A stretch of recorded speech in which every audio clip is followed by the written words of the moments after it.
let me express my deepest gratitude for the privilege of addressing this convention. Tonight is a particular honor for me because, let's face it, my presence on this stage is pretty unlikely. My father was a foreign student, born and raised in a small village in Kenya. While studying here, my father met my mother.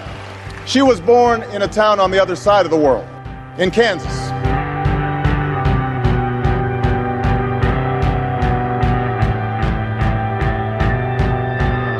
Foi com esse discurso que a gente ouviu um trechinho que Barack Hussein Obama se tornou conhecido do público americano na Convenção Democrata de 2004. Nesse discurso, o jovem senador de Illinois apresentou sua história de vida e a trajetória improvável que o levaria ao estrelato político nos Estados Unidos. Filho de um imigrante negro do Quênia e de uma jovem branca do Kansas, ele viveu no Havaí e na Indonésia na juventude. Durante essa convenção de 2004, a eloquência daquele jovem orador, a defesa apaixonada das oportunidades dadas pelo sonho americano e as duras críticas à guerra do Iraque chamaram a atenção principalmente dos eleitores mais jovens, que estavam desencantados com a política americana. Se o Clinton foi o presidente que mobilizou a geração X, o Barack Obama se tornaria o presidente que encantaria os millennials. Mas até chegar à Casa Branca, a vida do Obama seria uma coleção de sucessos improváveis, desde a juventude no Havaí ao ativismo político em Chicago, passando pela rápida ascensão como senador, o Obama foi um cara que rompeu barreiras. Só que o sucesso mais improvável de todos veio em 2008. Naquela ocasião, ele era o azarão numa primária democrata que tinha uma favorita clara, a ex-primeira-dama Hillary Clinton. E, ao contrário de todos os prognósticos, o Obama superou a elite do partido e conquistou a nomeação num misto de carisma, marketing e trabalho de base.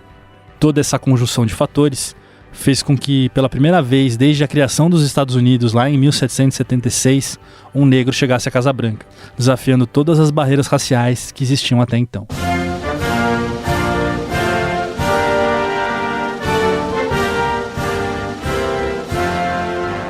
Eu sou Luiz Hatz e esse é o podcast Uma História Americana, um projeto especial do Estadão sobre as eleições nos Estados Unidos. Ao longo de 10 episódios, vamos contar a história dos principais presidentes do país e o que eles ensinam sobre a América atual.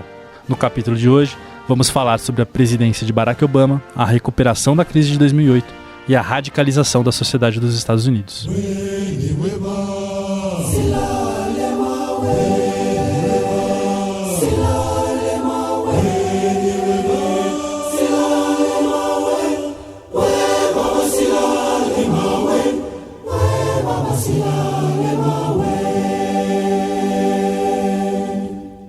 No começo da sua carreira política, o Obama chamava mais atenção pela história pessoal dele do que propriamente do que ele apresentava como político. O pai dele era um imigrante africano que veio para os Estados Unidos estudar na Universidade do Havaí. O nome do Obama, Barack, no Quênia, quer dizer abençoado. Só que os pais dele se separaram quando ele tinha só 3 anos de idade. E ao longo da vida, ele veria o pai apenas mais uma vez, quando viajou para o Quênia em 1982. Criado pela mãe e pelos avós, o Obama cresceu com uma identidade dividida. Um negro numa família de brancos. Um filho de um imigrante africano no coração dos Estados Unidos. Quando a mãe do Obama se mudou para a Indonésia, em 1967, quando ele tinha apenas 6 anos de idade, o Obama também se tornou um imigrante num país totalmente estranho ao que ele tinha vivido até então.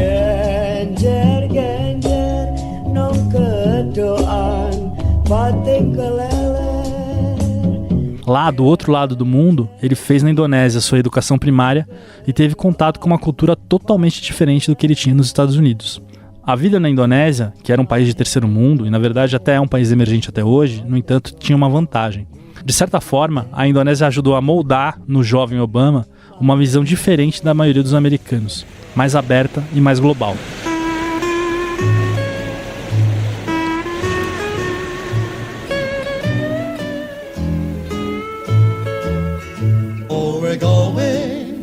To the hooky law, hooky, hooky, hooky, hooky, hooky, hooky law. Everybody loves the hooky law, where the law loves the cow at the big luau. Quando Obama tinha 10 anos, ele voltou para o Havaí para morar em definitivo com os avós. Nessa época, a mãe tinha desenvolvido uma carreira na Indonésia. Ela até voltaria a viver um período com ele nos Estados Unidos, mas viveu na Ásia a maior parte da vida.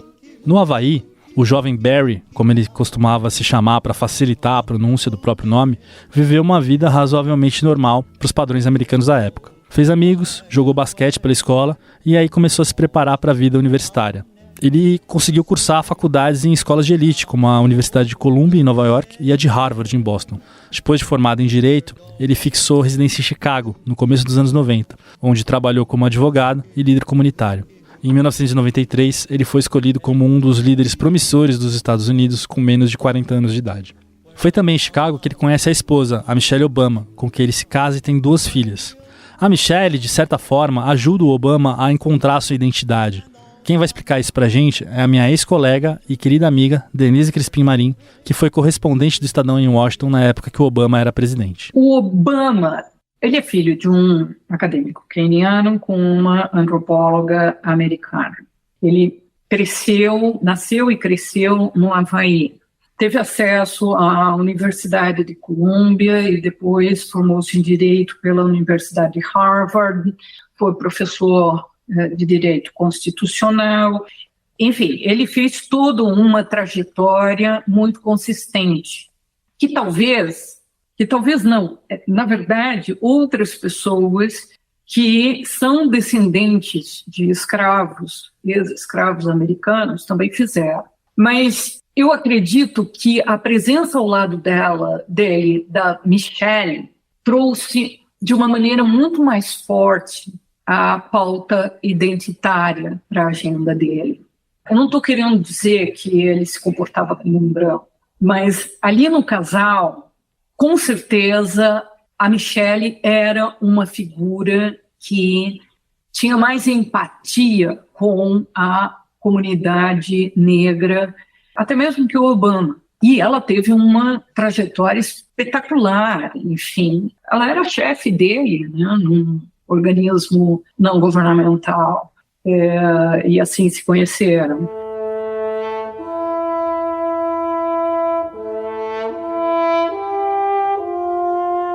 A Denise lembra que nas poucas interações que ela teve na Casa Branca com o Obama, ele demonstrou uma plena consciência do papel dele como liderança multicultural.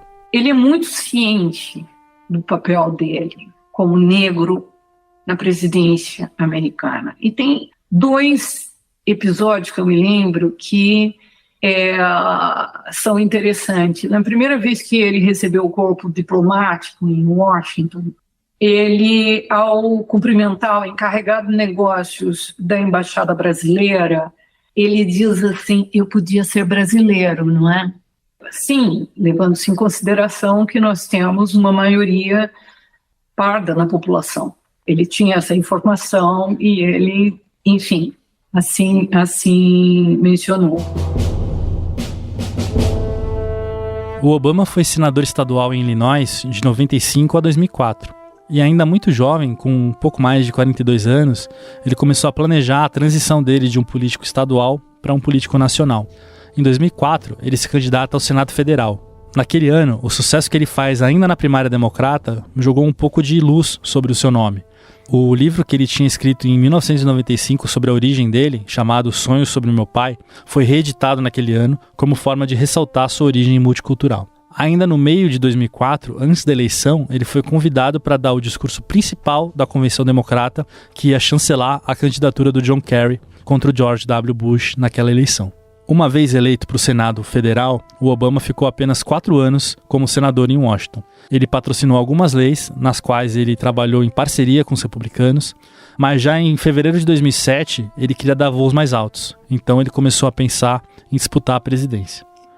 Foi também em 2007 que o Obama anunciou sua candidatura a presidente no mesmo lugar de Illinois que o Abraham Lincoln, o presidente que pôs fim à escravidão, anunciou a dele, lá atrás, no século XIX. Divided, we are bound to fail. But the life of a tall, gangly, self-made Springfield lawyer tells us that a different future is possible. He tells us that there is power in words. He tells us that there's power in conviction. That beneath all the differences of race and region, faith and station, we are one people. He tells us that there is power in hope.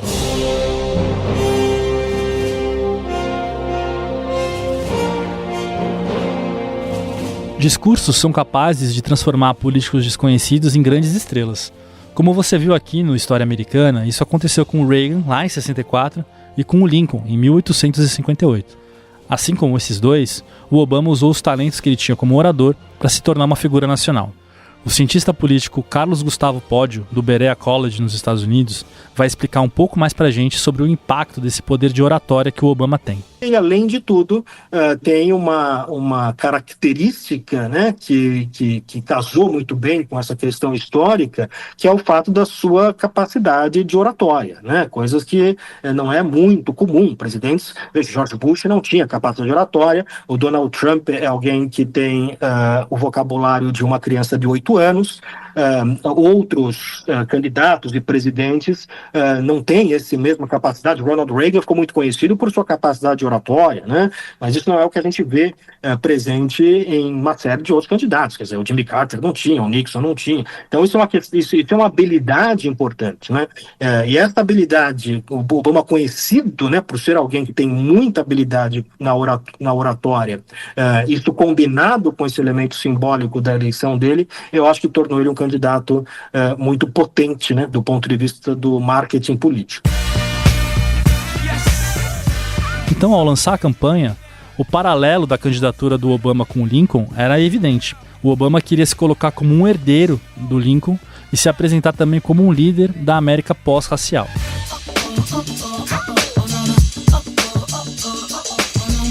E para isso, ele prometia uma coisa simples: mudança.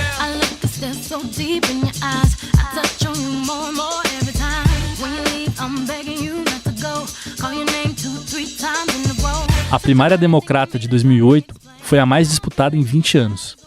Ex-primeira-dama e senadora, a Hillary Clinton era a grande favorita, depois de ter construído uma carreira sólida no Capitólio depois que o Clinton deixou a Casa Branca. Inclusive, aquela campanha foi a campanha dos senadores.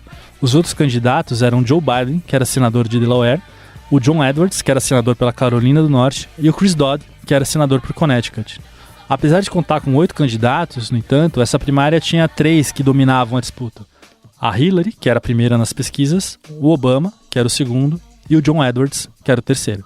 Àquela altura, a Hillary não era só a favorita dos eleitores, mas também era a preferida da cúpula do partido. Já o Obama conseguiu mobilizar a base partidária, especialmente os eleitores mais jovens. E o John Edwards, com uma mensagem mais populista, corria por fora. Quando a gente vai analisar comportamento de eleitor, o eleitor médio, né, ele não é exatamente aquele sujeito que para e analisa com frieza propostas, compara, né, e tende a entender. Ele vota muito com base em imagens, sentimentos, aquilo que ele está experimentando naquele momento, como é que está a vida dele, né? Então tem uma coisa muito do simbólico que é importante, né? E simbolicamente, como você disse, o Barack Obama representava uma novidade, ao passo que a Hillary Clinton representava uma velha ala do Partido Democrata. Esse foi um problema, inclusive, que a Hillary Clinton enfrentou depois em 2016, né? Na própria eleição contra o Donald Trump, ela entra nessa eleição já com muita rejeição, né? Porque representava, em certa medida, um certo establishment, e naquele momento havia um certo cansaço, né?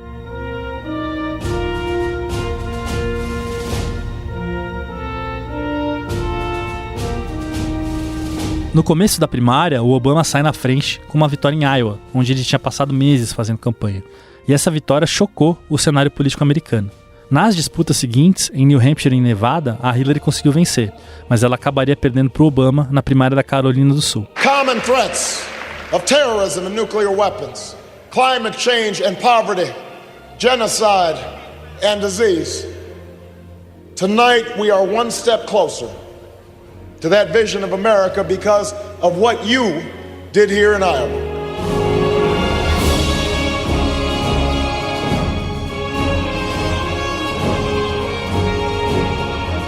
No fim de janeiro de 2008, o Obama conseguiu o crucial apoio de 2 membros da família Kennedy, que ainda era muito influente no partido naquela época.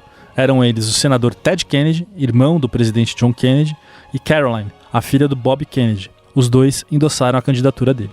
Na super terça, que geralmente costuma definir as candidaturas presidenciais por organizar diversas primárias ao mesmo tempo, o Obama mostrou força ao vencer em 12 de estados contra 10 da Hillary.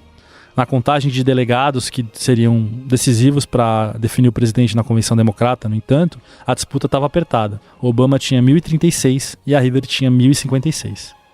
Só que o Obama tinha uma vantagem. Ele tinha uma máquina de doação partidária, construída a partir de pequenas quantias doadas pela internet.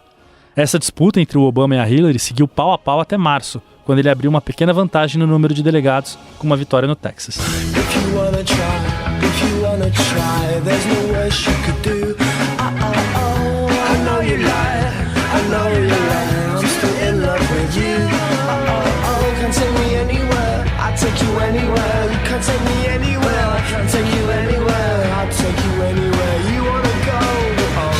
Com a disputa republicana definida, com o John McCain tendo sido escolhido como candidato, cresceu a pressão no Partido Democrata para Hillary desistir.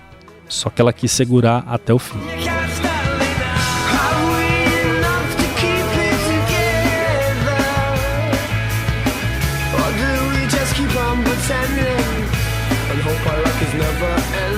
A primária democrata se estendeu até junho, quando finalmente o Obama foi nomeado candidato do partido.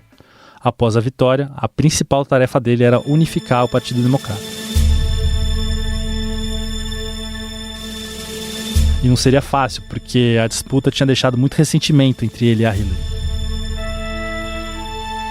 Após escolher o senador Joe Biden como vice, pela experiência e pelos contatos com a base sindical do partido que ele tinha, o Obama escolheu a antiga rival como secretária de Estado, caso ele fosse eleito. Com o fim das primárias, era a hora da campanha eleitoral. A campanha de 2008 foi a primeira feita em larga escala na era da internet.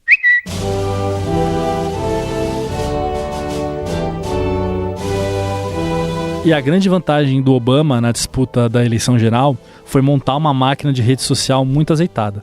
A vantagem dele sobre o McCain, tanto no Twitter quanto no Facebook e no YouTube, era muito grande.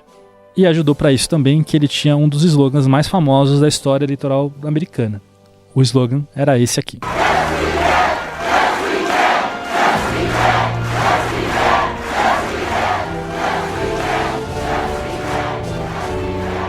O Obama era uma figura tão pop naquela eleição que muitas celebridades acabaram apoiando ele.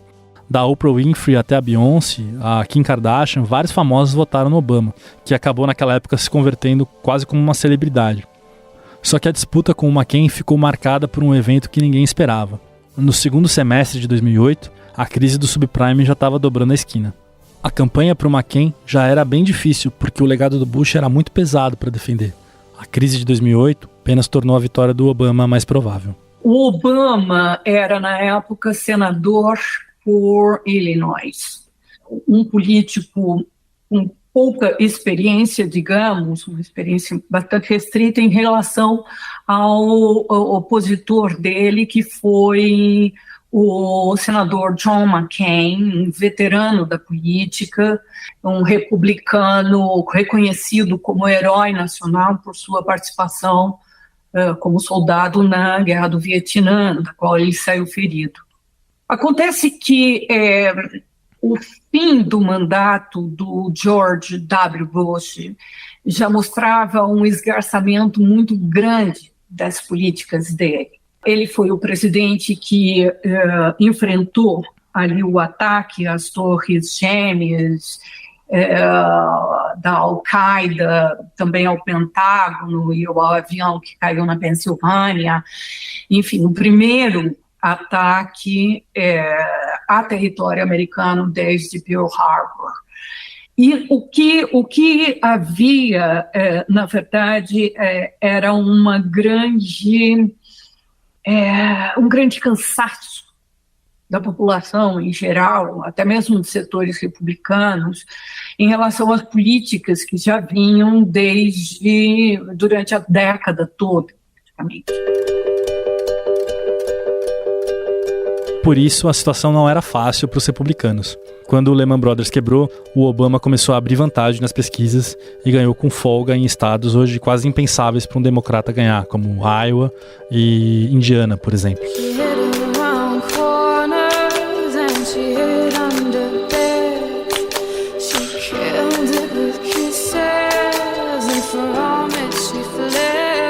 O Obama acabou eleito com 53% dos votos, contra 46% do John McCain.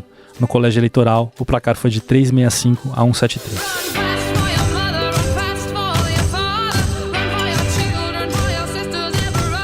A dimensão da vitória do Obama, evidentemente, foi histórica. Depois de séculos de escravidão, uma guerra civil, a abolição, a segregação no sul dos Estados Unidos e o movimento pelos direitos civis, um homem negro chegava ao cargo mais alto do país. O entusiasmo internacional com o Obama era tamanho que ele arrastou uma multidão para um discurso em Berlim ainda antes de ser eleito, durante a campanha em 2008.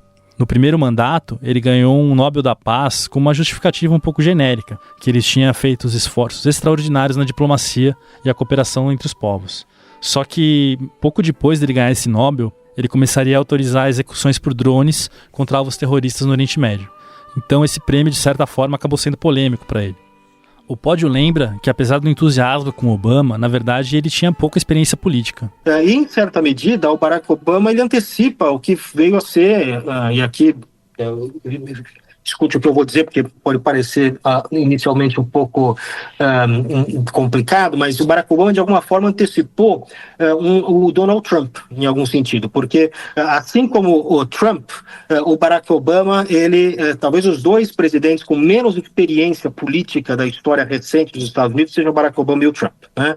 Então o Barack Obama ele é eleito presidente com pouquíssima experiência, ele estava há pouco tempo no Senado norte-americano, portanto alguém muito inexperiente. Essa inexperiência conta a favor no sentido que ele podia se vender como uma novidade, era meio que um livro em branco nesse sentido, né? Não era uma questão que, por exemplo, a Hillary Clinton tinha. O Trump também se elege como não tendo zero experiência, né? Ainda menos experiente do que o Barack Obama no que concerne a experiência com cargos públicos, né? Então tem um pouco essa demanda, né? Tanto Obama quanto Trump, em alguma medida, representa uma demanda do eleitorado por indivíduos que sejam de alguma forma percebidos como outsiders, né? Ou de fora do establishment político.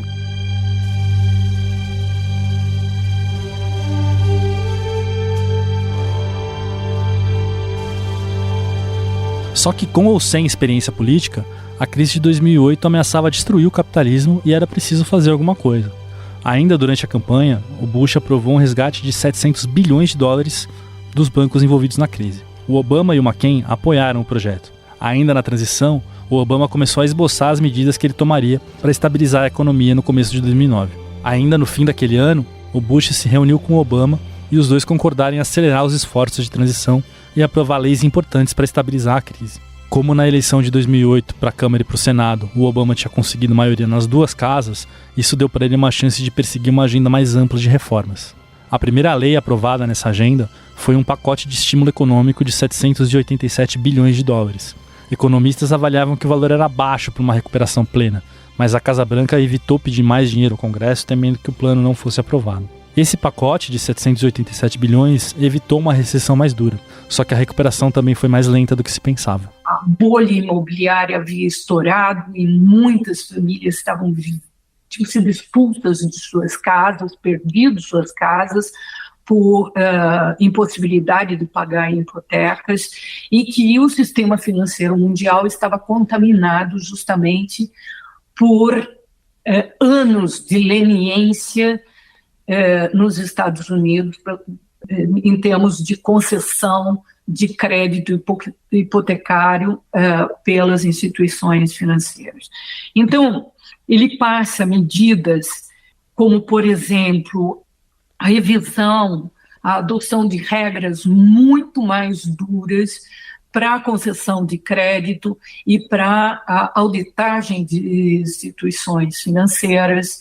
Ele adota medidas econômicas para aliviar a situação das famílias, sobretudo as mais pobres, e entre essas, por exemplo, o pagamento do seguro-desemprego, não apenas por 3, 4 meses, como é aqui no Brasil normalmente, mas assim, por todo o período em que a pessoa estivesse desempregada.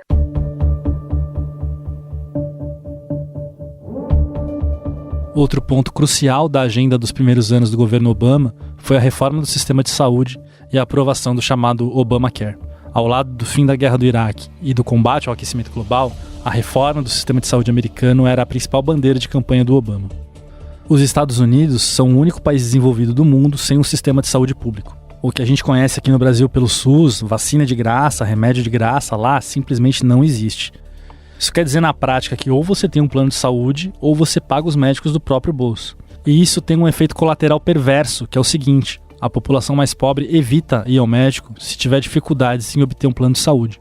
Ao longo da história, no entanto, governos do país criaram um sistema bastante complexo de atendimento hospitalar, que mistura financiamento público e privado desses planos de saúde que as pessoas compram para poder ter um atendimento médico. E até aqui nenhuma novidade, né? Porque nos Estados Unidos quase tudo é complexo. Os planos de saúde, o sistema eleitoral, o sistema de medidas, de temperatura, tudo não faz muito sentido. Pois bem, em 2008, a reforma de saúde era um dos principais temas da campanha.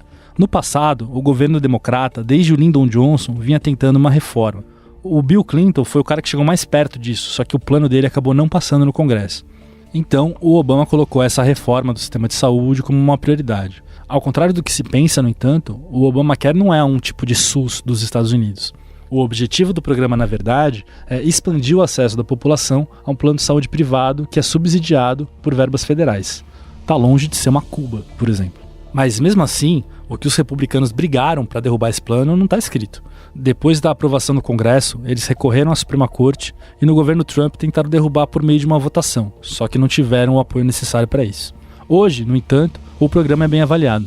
Cerca de 2/3 da população dos Estados Unidos o aprova, o que é um índice surpreendente num país tão polarizado. Esse provavelmente talvez seja o marco principal, né, do governo Obama, né? Isso já era uma demanda já bastante grande de democratas, né, de conseguir algum tipo de reforma no sistema de saúde norte-americano. Isso é uma bandeira importante de políticos como Bernie Sanders, a Hillary Clinton tinha muito importante essa política, inclusive durante o governo Bill Clinton, ela encabeçou iniciativas de mudança no sistema de saúde norte-americano, que é um sistema realmente bastante complicado, caro, com muitos problemas, né? Então esse sempre é um tema que aparece como tema central entre aqueles temas para o eleitor norte-americano. O Obama é o presidente dos últimos presidentes norte-americanos, aquele que consegue aprovar no Congresso norte-americano a maior reforma do sistema de saúde dos Estados Unidos desde então.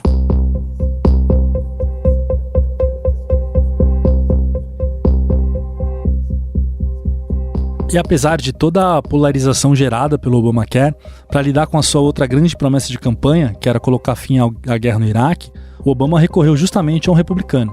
No começo do mandato, ele manteve no comando do Pentágono o Robert Gates, que era secretário de defesa do Bush. O Gates era republicano e foi um dos ideólogos daquela estratégia de aumentar as tropas americanas no Iraque em 2007 e de fazer um acordo com as tribos sunitas da província de Anbar para pôr fim à violência sectária. No governo Obama, o Gates ia supervisionar a retirada do Iraque e ia também fazer uma reforma do Departamento de Defesa com o objetivo de cortar gastos. Deu certo, ou razoavelmente certo, e os Estados Unidos saíram do Iraque em 2011. Mas, como explica o Poggio, essa retirada do Iraque também sinaliza algo mais profundo. Aquele mundo da unipolaridade, dos Estados Unidos como única superpotência mundial, estava acabando. Um dos primeiros sinais disso tinha sido a crise de 2008. O segundo foi esse desmonte do aparato de guerra americano no Oriente Médio em meio à ascensão da China. Eu entendo o Barack Obama como um presidente de transição, né? Quer dizer, o momento o pico daquilo que a gente chama de unipolaridade, né, da predominância dos Estados Unidos no sistema internacional, que é algo que caracterizou esse período após a Guerra Fria, né? Então acaba a Guerra Fria, o conflito bipolar entre Estados Unidos e União Soviética. Os Estados Unidos é a única superpotência que sobra, não tem nenhum outro país a se comparar com os Estados Unidos, né? Então esse período de auge, né, do início dos anos 90 até meados dos anos 2000, eu acho que ele começa a se enfraquecer muito no momento em que da eleição já do Obama, né? Quando nós chegamos em 2008, principalmente em virtude da guerra do Iraque, os custos, né, da guerra do Iraque, os custos econômicos, sociais, os custos políticos, humanos da guerra do Iraque, isto começa, e a ascensão de outras potências, né? A China começa a ascender como grande potência, a Rússia começa a retornar ao clube das grandes potências, vai inclusive invadir a Geórgia, Geórgia em 2008, que vai criar atritos com o governo Bush, que o Obama depois vai tentar, de alguma forma, remendar. Ele consegue remendar só até a próxima invasão, que foi a invasão da Crimeia. Então nós estamos vendo, o Obama ele assume meio no momento de transição, e a sensação de que o papel dos Estados Unidos no mundo devia ser um papel diferente daquele que foi defendido pelo George Bush, que é um papel de mais hegemonia e predominância, né, no sistema internacional, em virtude desse diferencial de poder que os Estados Unidos tinha no início do século XXI.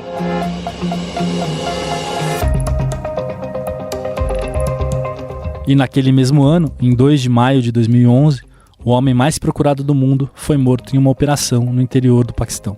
Good evening. Tonight, I can report to the American people and to the world that the United States has conducted an operation that killed Osama bin Laden, the leader of Al-Qaeda, and a terrorist who's responsible for the murder of thousands of innocent men, women, and children.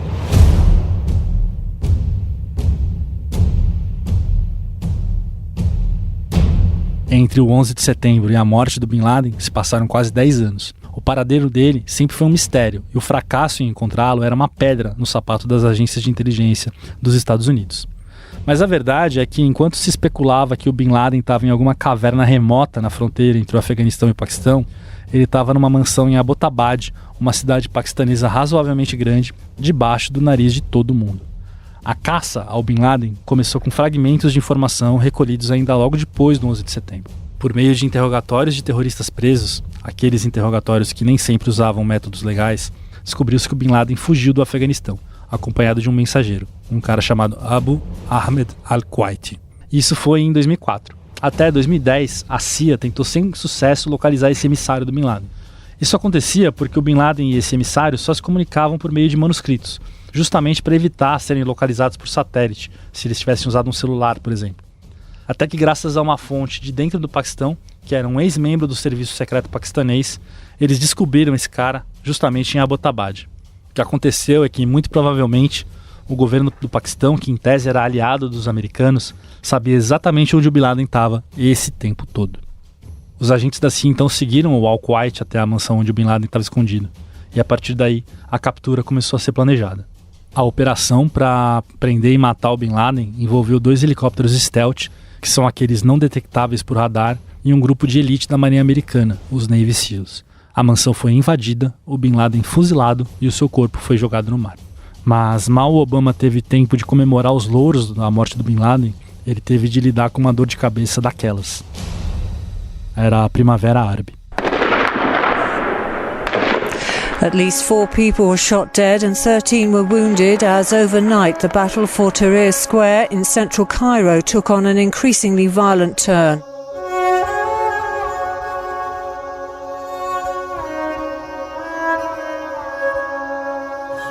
Em 17 de dezembro de 2010, um vendedor ambulante tunisiano chamado Mohamed Bouazizi colocou fogo em si mesmo após ter tido a mercadoria apreendida pela polícia em Sidi Bouzid, na Tunísia. A morte do Bouazizi foi catalisador de uma insatisfação popular que vinha fermentando há anos na região, por causa do alto custo de vida e da falta de liberdades individuais. Essa revolta começaria pela Tunísia, mas acabou se espalhando por todo o Magrebe, o Levante e a Península Arábica. Tunísia, Líbia, Egito, Iêmen, Síria e Bahrein, um a um, viram a revolta popular explodir, turbinada pelas redes sociais e a insatisfação com décadas de autoritarismo das ditaduras seculares que controlavam a região. Também um a um, caíram os regimes de Zine Abedin Ben Ali, Hosni Mubarak, Ali Abdul Saleh e Muammar Gaddafi. O Bahrein sofreu uma intervenção militar saudita e o Iêmen e a Síria mergulharam na guerra civil. Enquanto a Tunísia se moveu para uma transição mais ou menos democrática, o Egito elegeu pela primeira vez um líder da Irmandade Muçulmana nas eleições que foram organizadas após a queda do Mubarak. Só que o Mohamed Morsi foi derrubado logo depois por um golpe de Estado que os próprios militares egípcios deram para retomar o poder. Naquela época, o Obama e a secretária de Estado Hillary Clinton apoiaram os manifestantes e também deram suporte militar aos levantes na Líbia e na Síria, onde ocorreram as maiores crises da Primavera Árabe. Na Líbia, as tensões tribais históricas entre Trípoli e Benghazi explodiram com os protestos. Os rebeldes pegaram em armas para tentar derrubar o Gaddafi e uma guerra civil se instaurou no país. A OTAN, liderada pela França e pelos Estados Unidos, interveio, dando apoio às milícias anti-Gaddafi. o líder líbio fugiu e foi caçado até a morte, empalado por uma vassoura, em outubro de 2011. Desde então, a Líbia mergulhou num vácuo político e carece de um governo estável por mais de uma década. Esse caos agravou o problema dos imigrantes africanos que atravessam o deserto do Saara numa tentativa desesperada de cruzar o Mediterrâneo em busca de uma vida melhor na Europa. Sem um governo funcional, o tráfico de pessoas tomou conta do litoral líbio. A entrada de imigrantes ilegal na Itália, por exemplo, disparou, alimentando o discurso de extrema-direita e anti-imigração no sul da Europa. Um fenômeno parecido ocorreu na Síria. Governada por uma minoria xiita, a seita alauíta secular do Bashar Assad, o país viu os sunitas se levantarem contra o regime, estimulados por tensões sectárias e pelo radicalismo religioso. Só que na Síria, ao contrário da Líbia, a guerra civil foi longa e sangrenta. E assim como ocorreu no Iraque durante a guerra alguns anos antes, os sunitas da Síria se radicalizaram e cerraram fileiras em torno de grupos muçulmanos radicais. Os americanos, por sua vez, tentaram fortalecer, em vão, os sunitas moderados e os curdos. A Rússia apoiou o Bashar Assad. Curiosamente, o grupo radical que tinha surgido como uma filial da Al-Qaeda e que agora, sob nova direção, tinha se tornado mais sectário, mais cruel e mais violento, se espalhou pela região. Esse grupo era o Estado Islâmico e o seu líder era o Abu Bakr al-Baghdadi.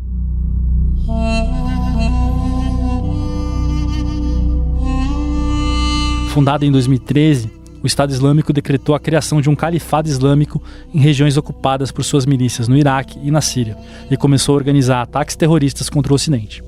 E a essa altura você deve estar se perguntando, tá, mas o que é um califado? E eu te respondo, é um Estado governado pela lei islâmica como se ainda estivéssemos nos tempos do profeta Maomé. Os atentados do Estado Islâmico semearam pânico por toda a Europa. Esses ataques eram especialmente cruéis. Eles transmitiram ao vivo na internet, por exemplo, a decapitação de jornalistas, organizaram diversos ataques a tiros e, claro, no atentado mais famoso de todos, atacaram o Bataclan e o Estádio de França em Paris em 2015. 9:20 p.m., the first indication of the horror being unleashed that night. A suicide bomber exploding his vest outside France's National Soccer Stadium.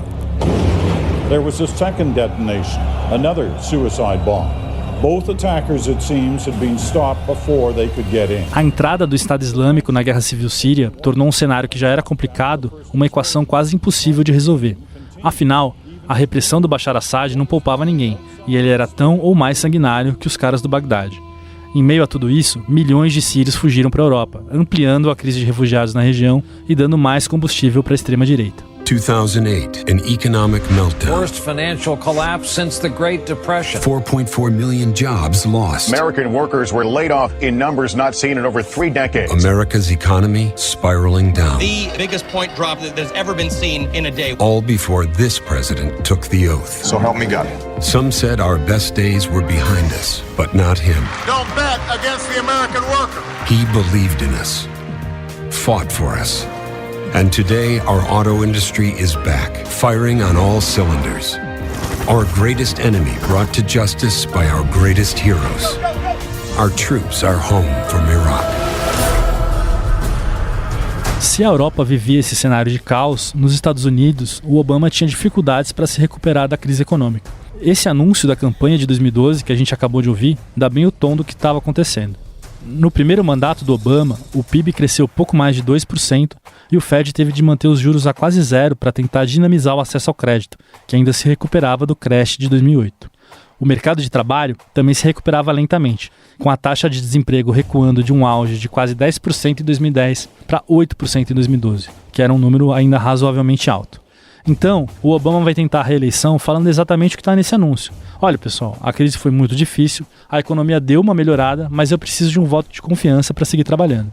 Na disputa contra o Mitt Romney, que era o candidato republicano, o Obama conseguiu mais uma vez um resultado improvável. Contribuíram para essa vitória, além do carisma pessoal do presidente e a evidente dificuldade do Romney nesse mesmo campo, uma série de fatores.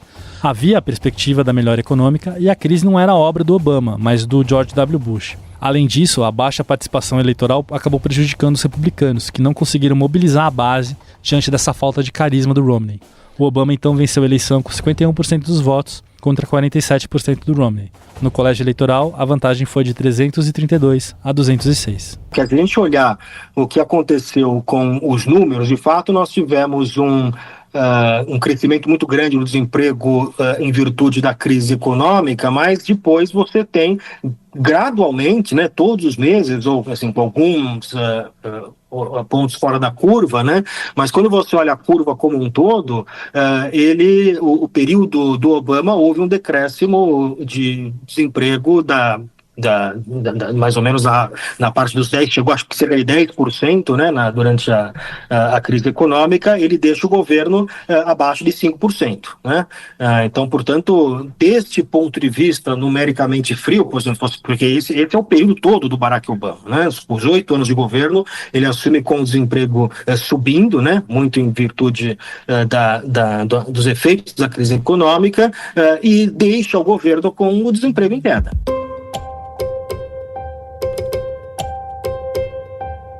Como o Poggio explicou, no segundo mandato a economia melhorou. O crescimento do PIB acelerou, chegando quase a 3% ao ano em 2015, e o desemprego seguiu caindo, fechando o mandato abaixo dos 5%.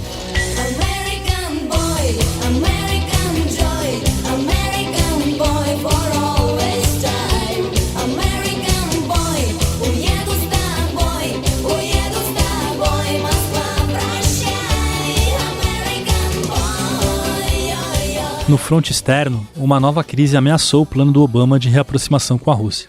Durante o mandato do Dmitry Medvedev, o Obama ensaiou um degelo nas relações com o Kremlin. O novo START, para melhorar o controle de armas nucleares dos dois países, tinha sido assinado em 2011. Só que em 2012, o Medvedev saiu do poder e deu lugar ao antecessor e padrinho político dele, o ex-presidente Vladimir Putin. Àquela altura, o Putin estava cada vez mais cético sobre a relação da Rússia com os Estados Unidos por causa da expansão da OTAN. Se você ouviu o episódio do Clinton, vai lembrar que depois da Guerra Fria, a OTAN foi se expandindo para o leste da Europa, que é uma área de interesse estratégico da Rússia. Depois dessa expansão, movimentos pró-Ocidente começaram a ganhar força em ex-repúblicas soviéticas, como a Geórgia e a Ucrânia. Na Geórgia, o Putin decidiu invadir o país em 2008, quando 2 regiões autônomas do país queriam se juntar à Rússia. Na Ucrânia, no entanto, a situação era mais complexa. Grupos pró-Ocidente e pró-Rússia passaram a se alternar no poder durante o século XXI. Em 2010, o Viktor Yanukovych, um aliado do Putin, substituiu outro Viktor, o Viktor Yushchenko, que era pró-ocidental, no comando da Ucrânia. 4 anos depois, protestos por maior integração da Ucrânia à Europa eclodiram em Kiev. Generals gathered in their masses, just like witches at black masses. Evil minds that plot destruction,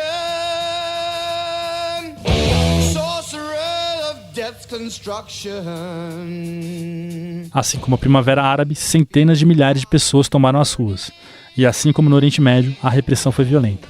121 pessoas morreram e Yanukovych foi deposto e fugiu para a Rússia. Diante dessa crise, o Vladimir Putin disse basicamente o seguinte: nossos parceiros ocidentais liderados pelos Estados Unidos da América preferem não ser guiados pelo direito internacional em suas políticas práticas, mas pela regra da arma.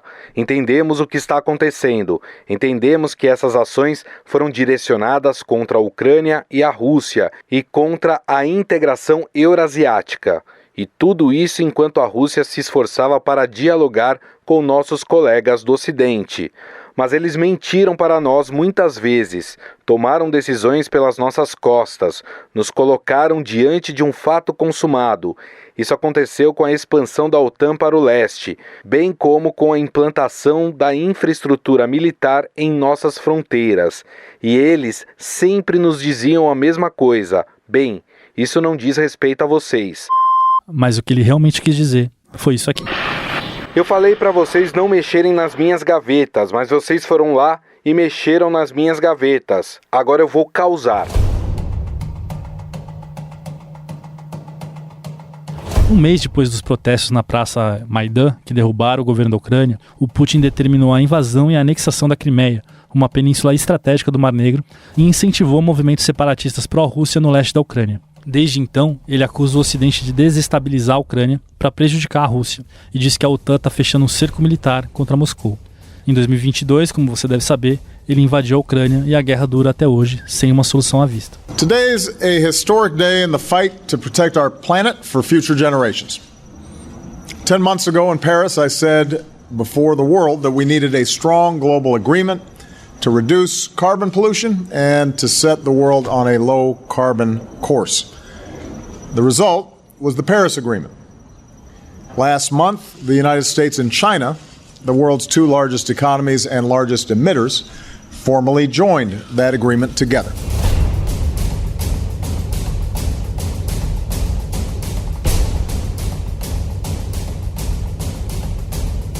Depois de tantos equívocos no Oriente Médio, com a Primavera Árabe, o Obama deu uma inflexão na política externa dele no segundo mandato. E esse segundo mandato foi marcado por uma série de acordos. A ambição do Obama, claro, era deixar um legado forte de política externa depois desse desempenho ruim no primeiro mandato. Foram 3 esses acordos os principais: o Pacto do Clima em Paris, a histórica retomada de relações diplomáticas com Cuba e o acordo nuclear com o Irã. A adesão americana ao Acordo de Paris representou uma mudança na diplomacia climática da Casa Branca. Historicamente, os Estados Unidos são os maiores poluidores do planeta.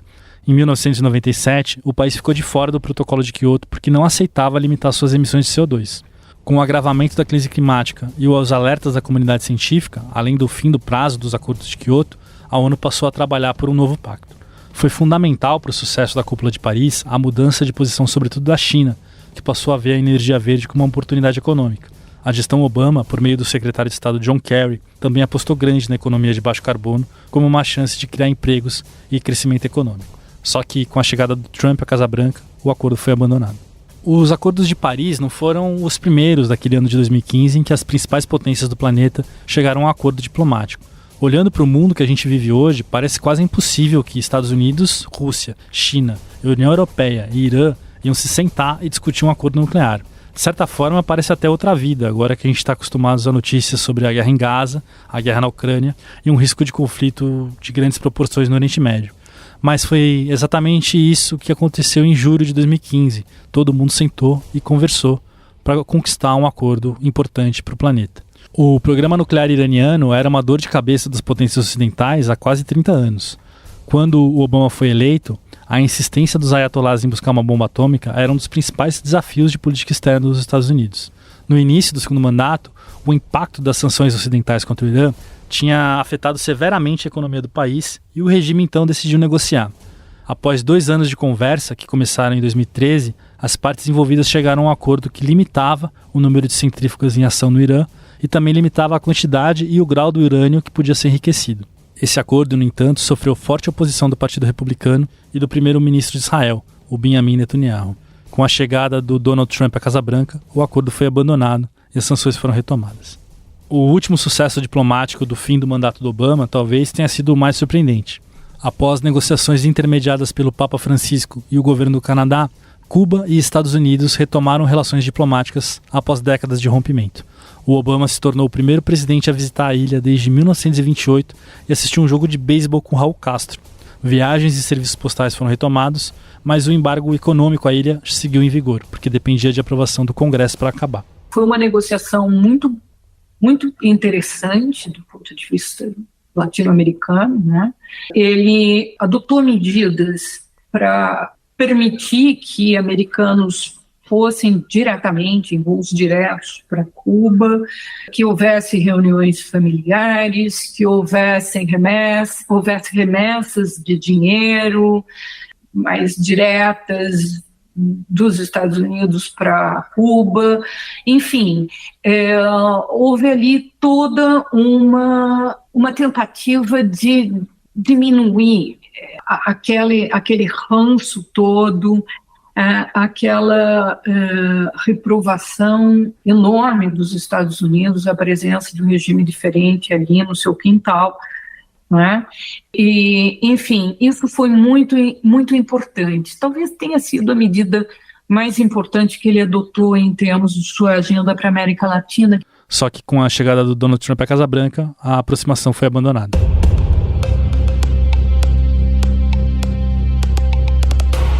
Mal o Obama tinha assumido o cargo, ainda em 2009, um grupo de republicanos insatisfeitos com os pacotes de estímulo lançou um movimento chamado Tea Party, que pregava um envolvimento menor do governo na economia e menos impostos. Liderado pela ex-candidata a vice Sarah Palin e pelos senadores Marco Rubio e Ted Cruz, esse movimento conseguiu energizar a base republicana e trouxe o controle da Câmara de volta aos republicanos na eleição de meio de mandato de 2010.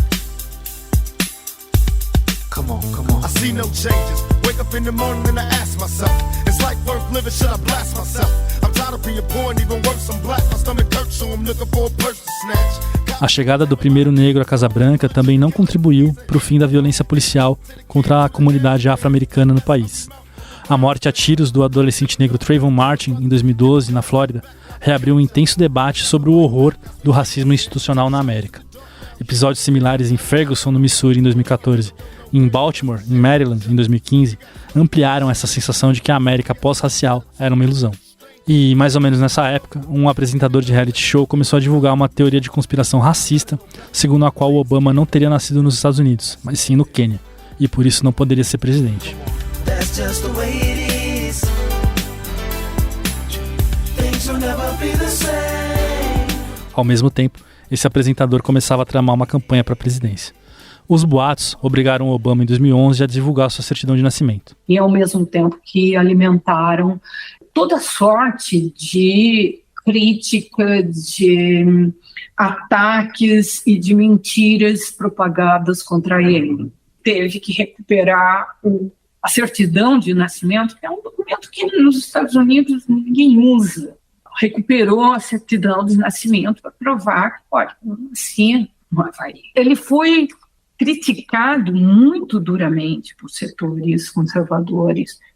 E eu mesma, em coberturas, principalmente quando das eleições legislativas e da presidencial de 2012, eu viajei muito para o interior dos Estados Unidos, para diferentes estados, e em alguns momentos eu ouvi declarações horríveis, assim, que não se faz contra o Obama, se faz lá no presidente da República, enfim. Havia realmente uma parcela da população que já estava embarcando ali nesse extremismo de direita e ressuscitando um discurso de ódio. Isso foi muito patente. Eram declarações racistas, no caso. Muito. Diante disso, qual o legado do Obama para a democracia americana? Para Denise, foi ter trazido o pragmatismo e a sensatez para as políticas de Estado. E isso se deu tanto na esfera externa, na medida do possível, né, principalmente nas questões de defesa. A retirada do Iraque foi muito importante, quanto no enfrentamento da crise financeira de 2008, como também na coragem que ele teve, de certa forma, de levar adiante pautas que são muito importantes para a sociedade americana, e isso desde a questão de saúde, as poucas restrições que foi possível fazer em relação a armas, ao comércio de armas, ao apoio à comunidade LGBT, a políticas de planejamento familiar. Já para o Poggio, o simbolismo de um negro chegar à Casa Branca tem um valor muito importante em um país como os Estados Unidos. Eu acho que ele quebra um tabu importante, né? Ele abre avenidas importantes, ele torna natural, né, o voto em políticos que não representem necessariamente a maioria branca, cristã, norte-americana, né? E, portanto, eu acho que ao quebrar esse tabu, ele abre uma avenida importante de esperança, inclusive para uma parcela importante do eleitorado nos Estados Unidos, né? E, ao mesmo tempo, a eleição do Barack Obama e a reação à sua eleição, né, que foi o movimento Tea Party, por exemplo, né, havia a percepção de que o Barack Obama era um político, um presidente cujas políticas eram muito à esquerda, alguns viam como radical, e de muita intervenção do Estado, né? Isso gera, e muito dessa intervenção do Estado veio da resposta, inclusive, à crise de 2008, né? Isso gera, por outro lado, uma reação de um grupo que vai se chamar o Tea Party, né? Que vai, de alguma forma, antecipar o que vai ser depois o Donald Trump.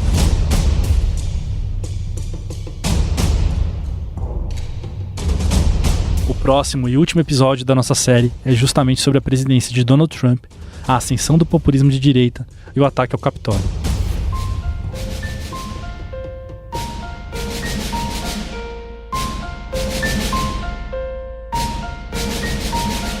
podcast Uma História Americana é uma realização da Editoria de Internacional do Estadão. Contou com a apresentação e roteiros meus, Luiz Hatz, reportagem de Isabel Gomes, produção e narração incidental de Gustavo Lopes, sonorização e montagem de Moacir Biasi. Você ouve esse podcast em todas as plataformas de streaming e no canal do Estadão no YouTube.